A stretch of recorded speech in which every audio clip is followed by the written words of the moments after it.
Hello and welcome to Delhi bite. इस video lecture में हम लोग डिस्कस करेंगे नवोदय विद्यालय रिक्रूटमेंट जो 2022 की आई थी, उसमें पीजीटी पोस्ट के लिए हिस्ट्री के लिए क्या सिलेबस है।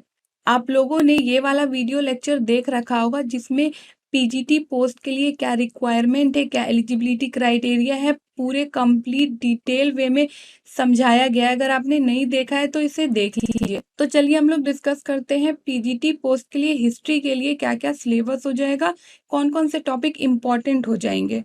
तो ये रहा सिलेबस रिटेन एग्जामिनेशन का पीजीटी पोस्ट के लिए, वो भी हिस्ट्री सब्जेक्ट के लिए। सबसे पहले हम लोग यदि बात करें इंडियन हिस्ट्री की, तो यहाँ पे हड़प्पन सिविलाइजेशन से क्वेश्चंस आएंगे कि हड़प्पन सिविलाइजेशन की टाउन प्लानिंग कैसी थी, रिलीजियस क्या फॉलो किया जाता था, इकोनॉमिक एंड सोशल लाइफ कैसी थी, स्क्रिप्ट राइटिंग कैसी थी। नेक्स्ट टॉपिक जो इम्पोर्टेंट है इंडियन हिस्ट्री से, उसमें हम लोग राइज ऑफ मगध देखेंगे 16 महाजनपद से रिलेट करते हुए कि कैसे पहले 16 महाजनपद का फॉर्मेशन हुआ, उसके बाद मगध वहां पे एज अ सुप्रीम पावर के फॉर्म में उभरा। देन हम लोग मूव करेंगे सेकेंड टॉपिक जो है rise of heterodox sects which special reference to. किसके लिए स्पेशल रेफरेंस देंगे हम लोग? बुद्धिज्म और जैनिज्म। कि बुद्धिज्म और जैनिज्म का राइज कैसे हुआ, क्या टीचिंग्स थी इन दोनों रिलीजन में, कंपैरिजन करेंगे उनका क्या इफेक्ट हुआ सोसाइटी पे और साथ ही साथ ट्रेड के ऊपर। देन द मौर्यास, मौर्यास के अंदर क्या क्या इंपॉर्टेंट टॉपिक हो जाएगा? Causes of its rise, Chandragupta Maurya administration, contribution of Ashoka the great, all aspects यानी कि अशोक से रिलेटेड सारी ही चीजें हम लोग देखेंगे, उनके वॉर्स देखेंगे, उनका एडमिनिस्ट्रेशन, उनका जो धम्मा की पॉलिसी थी, सारी ही चीजें। Then decline and fall of Maurya empire, कैसे डिक्लाइन हुआ मौर्य एम्पायर का, ये चीज भी हम लोग कवर करेंगे इस टॉपिक के अंदर। Then the Guptas important topic हो जाएगा, उसके अंदर गोल्डन पीरियड, क्योंकि गुप्ता डायनेस्टी को गोल्डन पीरियड कहा जाता है। देन समुद्रगुप्त इंपॉर्टेंट हो जाएगा, चंद्रगुप्त विक्रमादित्य ईटीसी लिखा हुआ है, विच मीन्स और भी जो रूलर्स आए हैं वो भी इंपॉर्टेंट हो जाएंगे। इन सभी का administration, religion, trade and commerce combined way में गुप्ता डायनेस्टी का करना है। देन नेक्स्ट टॉपिक में हम लोग मूव करेंगे तो सोसाइटी और इकोनॉमी की स्टडी करनी है वैदिक एज से लेकर के 7th सेंचुरी तक। देन हम लोग मूव करेंगे सल्तनत पीरियड में, ये भी इंपॉर्टेंट टॉपिक है सल्तनत एरा। यहाँ पे the defeat of Hindu kingdoms and establishment of Delhi सल्तनत। बेसिकली देखा जाए तो यहाँ पे दिल्ली सल्तनत का एस्टेब्लिशमेंट कैसे हुआ, सिर्फ उसकी स्टडी करनी है, उसमें खुद ही डिफीट आ जाएगा हिंदू किंगडम्स का।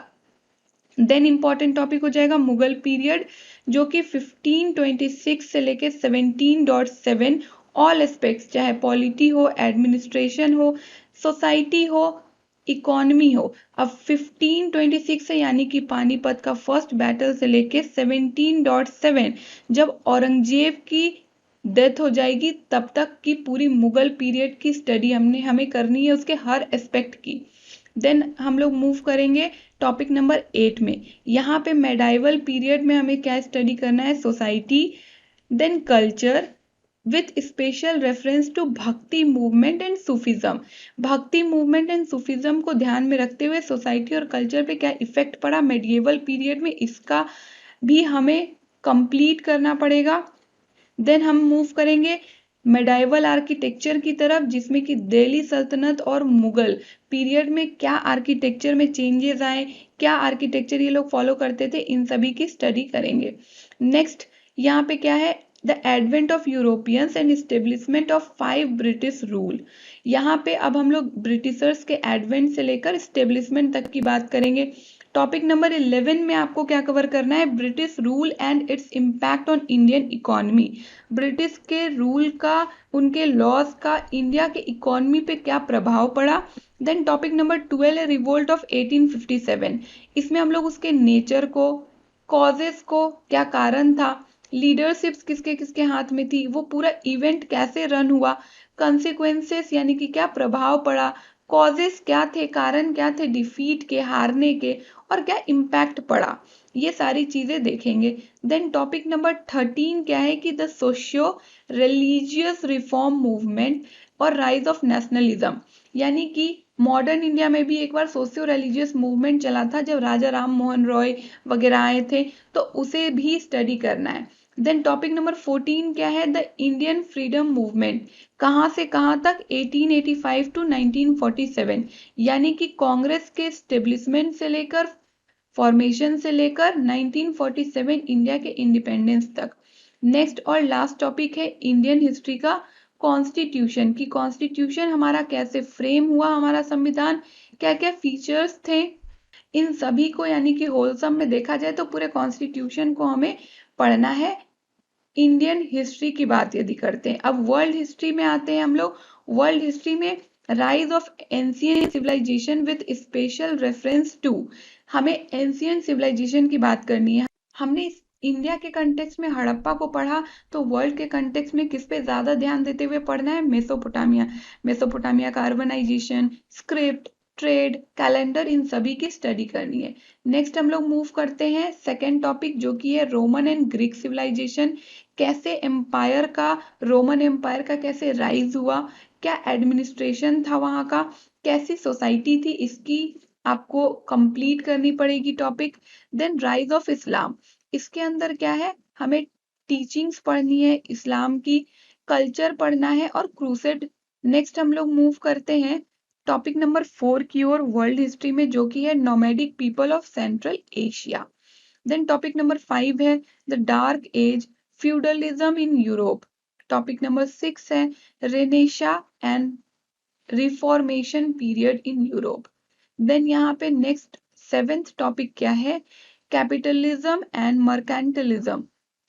और टॉपिक नंबर 8 है चाइना सिंस 1840 टू 1949, यानी कि चाइना में क्या क्या चीजें हुई 1840 से लेके 1949 तक, कैसे डेवलपमेंट हुआ, ये सारी चीजें, और क्या क्या वॉर फेस करने पड़े।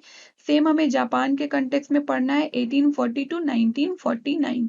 पीजीटी हिस्ट्री के लिए कंप्लीट सिलेबस है ये, और इससे आपका एग्जाम इजीली क्वालिफाई हो जाएगा। तो सिर्फ इन टॉपिक्स को अच्छे से स्टडी करिए, अच्छे से फोकस करिए। आप हमारे वेबसाइट पे भी विजिट कर सकते हैं www.delhibytes.in, जहाँ पे सीटेट बीएड से रिलेटेड आप लोगों को मॉक सैंपल पेपर मिल जाएगा, जिसे सॉल्व करके आप अपने परफॉर्मेंस को मल्टीपल टाइम बूस्ट कर सकते हैं। साथ ही साथ आप हमारे Telegram group teacher education resource का भी हिस्सा हो सकते हैं, इसका लिंक डिस्क्रिप्शन बॉक्स में दिया होगा।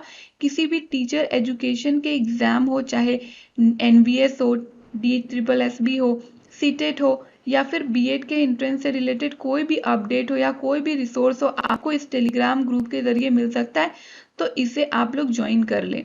साथ ही साथ आप लोगों को यदि कोई भी डाउट है तो आप लोग डायरेक्टली मुझसे इंस्टाग्राम पे जुड़ सकते हैं, मेरी आईडी की लिंक डिस्क्रिप्शन बॉक्स में दी हुई है, या फिर आप लोग सिंपली सर्च कर सकते हैं इंस्टाग्राम पे delhibyte_नूपुर, और मुझसे अपने डाउट्स को शेयर कर सकते हैं। आप हमारे टेलीग्राम ग्रुप डेलीबाइट एजुकेशन का भी हिस्सा हो सकते हैं, इसमें भी आपको सारे ही अपडेट्स मिलते रहते हैं। Thank you.